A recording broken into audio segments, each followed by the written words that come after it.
Hello guys, പത്തരമാറ്റിൻ്റെ ഒരു അടിപൊളി എപ്പിസോഡിലേക്ക് എല്ലാവർക്കും സ്വാഗതം. എല്ലാവരും ചാനലും ലൈക്ക് ചെയ്യാനും സബ്സ്ക്രൈബ് ചെയ്യാനും ഷെയർ ചെയ്യാനും മറക്കല്ലേ. മുഴുവനായി കാണാൻ കൂടി ശ്രമിക്കണം. എന്നിട്ട് അനാമിക എന്ത് ചെയ്യുന്നുണ്ട്, മുത്തശ്ശൻ 10 കോടി തരാമെന്ന് സമ്മതിച്ച കാര്യം അമ്മയെ വിളിച്ച് പറയുന്നുണ്ട്. ആ സന്തോഷത്തിലായിരുന്നു അമ്മയെ ഞാൻ. അപ്പോഴാണ് അനിയുടെ അമ്മ ഇങ്ങോട്ട് വന്നത്. എന്നിട്ട് എന്നോട് പറയുക, ഞാൻ തുടങ്ങാൻ പോകുന്ന ജ്വല്ലറിക്ക് അവരുടെ പേരിടണമെന്നാണ് പറയുന്നത്, ജാനകി ജ്വല്ലേഴ്സ്. ഇത് നടക്കുന്ന കാര്യമാണോ അമ്മേ? നമ്മൾ അനാമിക ഡിസൈൻസ് എന്നല്ലേ പേരിടാൻ ഉദ്ദേശിക്കുന്നത്. അതൊന്നും നടക്കാത്ത കാര്യം എന്ന് രേവതിയോട് അനാമിക പറയുന്നുണ്ട്. അപ്പോൾ അതൊക്കെ ജാനകി ഒളിഞ്ഞെന്ന് കേൾക്കുന്നുണ്ടായിരുന്നു കേട്ടോ. അപ്പോൾ രേവതിയും പറയുന്നുണ്ട്, മോളെ ഇതൊരിക്കലും അംഗീകരിച്ചു കൊടുക്കരുത് മോളെ. ഇല്ലമ്മേ, അതിന് ഞാൻ ഒരിക്കലും സമ്മതിക്കില്ല. ഇതൊക്കെ കേട്ടി ജാനകി ദേഷ്യം പിടിച്ച് നിൽക്കുന്നുണ്ട് കേട്ടോ. ആദ്യമായിട്ട് ഞാൻ ഇവളോട് ഒരു കാര്യം പറഞ്ഞത്, അതുപോലും നടത്തി തരാൻ ഇവൾക്ക് പറ്റില്ലല്ലേ.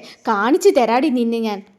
അനന്തപുരിക്കാരെ ചെലവിൽ നീ ഷോപ്പ് തുടങ്ങിയിട്ട് അങ്ങനെ വളരണ്ട എന്ന് മനസ്സ് പറഞ്ഞുകൊണ്ട് ജാനകി അവിടെ നിന്ന് പോകുന്നുണ്ട്.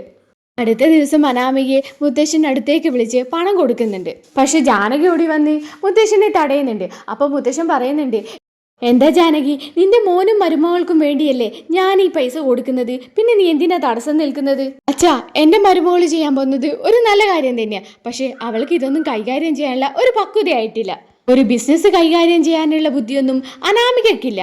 അതുകൊണ്ടേ അച്ഛന് 10 കോടി തരണമെന്ന് നിർബന്ധമാണെങ്കിലേ എനിക്ക് കൊടുത്തേക്ക്. അപ്പോൾ അനാമിക ദേഷ്യപ്പെട്ടുകൊണ്ട് പറയുന്നുണ്ട്, എന്താ അമ്മ ഇത്? അനിയെ കൊണ്ട് ഒരു ബിസിനസ് നന്നായി നടത്തിക്കൊണ്ടുപോകാൻ പോലും പറ്റുന്നില്ല. 1-2 ജ്വല്ലറി അനിയെ ആദർശട്ടെ ഏൽപ്പിച്ചിട്ട് അത് നടത്തിക്കൊണ്ടുപോകാൻ പോലും എനിക്ക് പറ്റുന്നില്ല. അങ്ങനെയില്ല, എനിക്ക് 10 കോടി കിട്ടിയിട്ട് എന്ത് കാര്യത്തിനാ? എൻ്റെ അനിയെക്കുറിച്ച് പറയാനുള്ള ഒരു യോഗ്യതയും നിനക്കില്ലടി.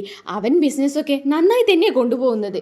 അത് നീ ഈ വീട്ടിലെ കാര്യം മര്യാദയ്ക്ക് ചെയ്യാൻ പഠിക്കുക, എന്നിട്ട് മതി ബിസിനസ്സൊക്കെ സ്റ്റാർട്ട് ചെയ്യുന്നത്.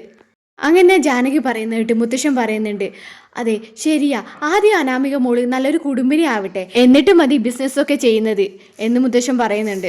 ഏതായാലും ഈ പണം ഞാൻ ഇപ്പോൾ അനാമിക മോക്ക് കൊടുക്കുന്നില്ല എന്ന് മുത്തശ്ശൻ പറയുന്ന കേട്ടിട്ട് അനാമിക എന്ത് ചെയ്യുന്നുണ്ട്, ജാനകിയെ ദേഷ്യത്തോടെ നോക്കുകയായിരുന്നു. ഇത്രയും കാലം ആ അനിയെ കൊണ്ടായിരുന്നു ശല്യം, ഇപ്പോൾ ഇവൻ്റെ തളയെ കൊണ്ടും തുടങ്ങി. കയ്യിൽ കിട്ടിയ ഭാഗ്യം ഈ തള ഒറ്റ കാരണം നഷ്ടപ്പെട്ടു എനിക്ക്. ഇങ്ങനെയൊക്കെ അനാമിക മനസ്സിൽ വിചാരിക്കുന്നുണ്ട്. ഈ സമയത്ത് ദേവയാനി അങ്ങോട്ടേക്ക് വരുന്നുണ്ട്. അപ്പോൾ മുത്തശ്ശനോട് പറയുന്നുണ്ട്, അച്ഛാ, അനാമികക്ക് പക്വതയില്ലാത്തത് കൊണ്ട് ഈ ബിസിനസ്സിൽ നിന്ന് അനാമിക ഒഴിവാക്കി. അനാമിക കൊടുക്കാൻ വെച്ചിരിക്കുന്ന 10 കോടി ഉപയോഗിച്ച് ഇനി നയനമോളുടെ പേരിൽ ഒരു പുതിയൊരു ജ്വല്ലറി ഓപ്പൺ ചെയ്താലോ? ഇത് കേട്ട് അനാമിക ഞെട്ടിത്തരിക്കുന്നുണ്ട് കേട്ടോ. തുടർന്നുള്ള എപ്പിസോഡുകൾക്ക് ഈ ചാനലൊന്ന് സബ്സ്ക്രൈബ് ചെയ്ത് വെക്കുക.